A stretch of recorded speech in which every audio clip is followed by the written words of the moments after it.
हम खड़े हैं भीलवाड़ा के सूर्य महल में। भीलवाड़ा शहर का ये यूं कहूं कि शास्त्री नगर का एक तरह से हार्ट ऑफ द सिटी है। यहाँ काफी लोग जुड़े हैं। बात करते हैं कि तो राजस्थान विधानसभा में 41 लोगों की लिस्ट भारतीय जनता पार्टी ने पहली लिस्ट जारी की है।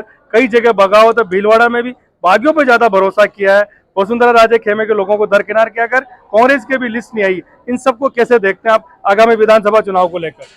आगामी विधानसभा के चुनाव में 41 की लिस्ट को देखते हुए लगता है कि वसुंधरा जी के खेमे के लोगों को जो दरकिनार किया गया है वो हो सकता है थोड़ा बीजेपी को उससे नुकसान हो। और भीलवाड़ा में भी जैसे 2 सीट का केवल निर्णय दिया बीजेपी ने, वो निर्दलीय जो पूर्व में बागी थे उनको मौका दिया गया है। चूंकि अभी कांग्रेस की लिस्ट नहीं आई है तो ऐसा लगता है कि जब लिस्ट आने के बाद कुछ हंगामा हो सकता है। सरकार को चाहिए वसुंधरा, अगर बीजेपी को सत्ता में आना है तो वसुंधरा जी को सपोर्ट साथ लेना चाहिए और उनके समर्थकों का पूरा समर्थन लेना चाहिए। 2018 में सहाड़ा से लादूलाल फितिलिया निर्दलीय थे और मांडल से उदयलाल भड़ाना निर्दलीय थे। पार्टी ने अब उन्हीं पे भरोसा किया है। पार्टी ने भरोसा उस पर किया है। लगता है कि पार्टी को इनका वजूद होगा, इसलिए इन्होंने अपना भरोसा जाहिर किया। अब ये तो पार्टी का डिसीजन है कैसे क्या करें। कांग्रेस की लिस्ट आने के बाद ही उसकी सारी चीज अपन को क्लियर होगी कि कैसा क्या होगा। जो पार्टी का निष्ठावान कार्यकर्ता है वो क्या बागियों पर भरोसा करने से अपने आप को ठगा महसूस करेगा? मेरा यही मानना है कि अब यहाँ पर साफ साफ राजनीति नजर आ रही है, क्योंकि हर पार्टी को जीत चाहिए। अब 5 साल तक जो बरसों से लोग दरिया उचारे थे, पार्टी की सेवा कर रहे थे, अब उनको टिकट ना देकर जिसने पिछली बार हराया पार्टी को, उनको टिकट देकर विश्वास कर रही। तो इसमें पार्टी की जो मानसिकता शुरू में जो पार्टी के संस्थापक थे उन्होंने ये पार्टी बनाते हुए किया था, भी जो निष्ठावान कार्यकर्ता उसको मौका मिलना चाहिए। तो यहाँ पर पार्टी को नुकसान हो सकता है। और मैं कांग्रेस की बात करूंगा तो कांग्रेस में अंत में जो पिटारे खोले हैं, अगर शुरू में ऐसा करते तो लोगों को इतनी योजनाएं दी कि वो समझने में उनको भरोसा नहीं हो रहा यार, सरकार इतनी योजनाएं क्यों दे रही है हमें, क्या कारण है। तो इनका जहां फायदा अगर थोड़ा ज्यादा समय पहले देते तो ज्यादा हो सकता था, लेकिन अब लोगों के मन में कंफ्यूजन है, वोट दे या नहीं दे, ये चीज है साहब। लोगों के मन में कंफ्यूजन है। अशोक गहलोत ने जो पिटारा खोला घोषणा की वो लेट की, और जो बगावत बीजेपी में है बागियों को तवज्जो दी गई है। अब तो जो नरपत सिंह राजवी है, भैरू सिंह शेखावत के दामाद, वो भी खुल के कह रहे हैं कि जिन्होंने मुगलों का साथ दिया था उन लोगों को ये पार्टी, उस परिवार को क्यों तवज्जो दे रही है? क्या कहना आपका? मैं आपसे यही कहना चाहता हूँ कि जो ये पार्टी काम कर रही है वो थोड़ा रोंग है। वसुंधरा राजे ने पहले राज किया था और बीजेपी अच्छे मतों से उसके कार्यकाल में विजयी रही।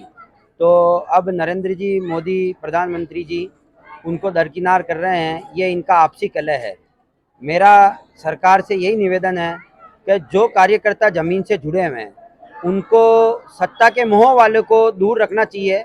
जो वास्तव में बरसों से या अपनी ज़िंदगी जिन्होंने कार्यकाल में अपने बीजेपी या कांग्रेस के लिए दी है तो उनको ही टिकट मिलना चाहिए, न कि ऊपर से टिकट फिक्स होते हैं वो नहीं होना चाहिए।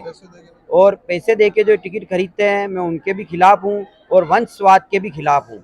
जो देश के लिए राज्य के लिए कार्य करेगा, जमीन से जुड़े हुए कार्यकर्ता को टिकट मिलना चाहिए और अगर इनको मिलेगा तो इनकी जीत निश्चिंत है। बाकी अभी मोदी जी की कार्यकाल चल रहा है तो चारों ओर मोदी मोदी है।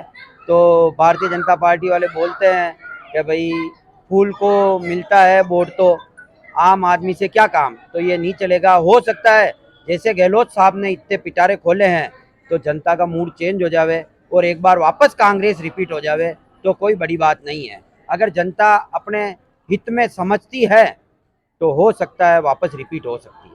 कांग्रेस सरकार रिपीट हो सकती है। केवल कमल की बात, मोदी के चेहरे पे बात नहीं पड़ेगी, स्थानीय नेताओं की भी बात होगी। और बागियों पे जो भरोसा किया है और जो बगावत हो रही है बीजेपी के टिकटों में, उस पर क्या कहेंगे आप? बीजेपी में अधिकतर सब मोदी के चेहरे पर चुनाव लड़ते हैं, लेकिन राजस्थान में विधानसभा जो चुनाव है उसमें पर्टिकुलर उम्मीदवार को देखते हैं। कांग्रेस का उम्मीदवार है, वो किस तरह का उम्मीदवार है, उसकी पूरी बैकग्राउंड वगैरह वो सारी उस चीज़ को देखकर जनता वोट करती है। और रही बात बागियों को मैदान में उतारने की, पार्टी ने निश्चित रूप से केंद्रीय लेवल पर सूत्रों के अनुसार सर्वे करवा रखा है, उसी अनुसार इन भीलवाड़ा जिले में जो 2 सीटों पर टिकट दिए हैं वो केंद्रीय लेवल पर सर्वे के अनुसार दिए हैं, तो हो सकता है उनको लगता है कि ये ज़्यादा बेहतर हैं पुराने वालों से, इसलिए इनको टिकट दिया है। हो सकता है कि जीत जाए, और या हो सकता है कि कांग्रेस जीत जाए। ये तो आने वाले टाइम में पता चलेगा। आने वाले टाइम में पता पड़ेगा। पार्टी ने शायद सर्वे के आधार पर बागियों को तवज्जो दी। आपका क्या कहना है? जो बीजेपी की लिस्ट आई है, कई जगह बगावत हो रही है।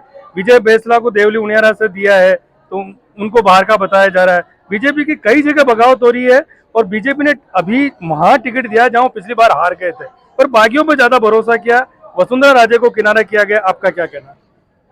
पार्टी ने बागियों को जो भरोसा किया है उसके अंदर पार्टी को नुकसान होने का चांस लगता है। जो ज़मीन से सेवा करने वाले जो जुड़े हुए कार्यकर्ता है उनके दिल में थोड़ी ठेस रहती है। जब उनको मौका मिला है तब मौके का उनको फ़ायदा नहीं देके बाहर के प्रत्याशियों को लाभ देना, ये जनता के प्रति रोष रहेगा। हो सकता है पार्टी ने अपना तजुर्बे से सोच के उनको टिकट दिया होगा, और कांग्रेस ने चूंकि टिकट उनको देखते हुए खोलेगी तो एक प्रतिस्पर्धा बहुत तगड़ी रहेगी। इसके अंदर जो जनता को वोट देने का सोच समझकर देने का मौका मिलेगा, ये मेरा एक विश्वास है।